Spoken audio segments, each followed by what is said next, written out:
All right, today we want to talk about still how to kill your giant, but how important it is that you know who you are. All right, we're in verse 38 and 40, still 1 Samuel 17. So you will not win by using someone else's armor. And we see David and how King Saul was like, hey, put my armor on, wear my breastplate, wear my shield, use my sword. And David's like, none of this is working for me. It's too heavy. I can just imagine it weighed as much as him. How can he fight? He can barely walk. Okay, we can't use someone else's armor. It wasn't made for us. We can't just repeat someone else's words. That's not our faith. That's their faith.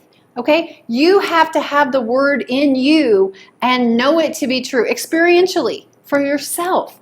Okay, you have to be able to know and say and believe that you are the righteousness of God in Christ, that you are seated with Christ in heavenly places. It's not just enough that you heard someone say it and you just say it.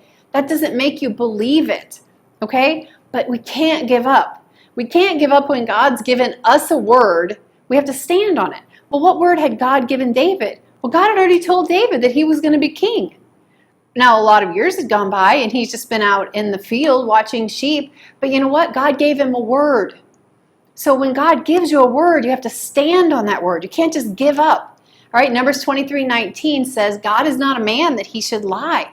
So we have to believe that God has given us what we need and that he has put in your hands what you need to fight your giants. So what does that mean? So David grew up with sheep. What did he know? Rock and a slingshot. So the little boy, what did he have? The loaves and fishes. And what did Moses have? He had a rod. Each person already had the gifts, talents, abilities in their hand to fight the specific giant that God knew they were going to have to fight. So God has already prepared you for the future. He has planned for you to fight the giant you're going to face. Isn't that a good news? That's a great news. So what we should not be doing is we should not be comparing ourselves to someone else's gifts. They look more talented. They look more capable. I bet they could fight my giant quicker. Well, they're not equipped to fight your giant. God has already equipped you with everything you need. So as we go the second mile, know who you are. You are the righteousness of God in Christ. You are a son of the King. You are more than a conqueror, and you are well and able to do everything he's called you to do. So believe that.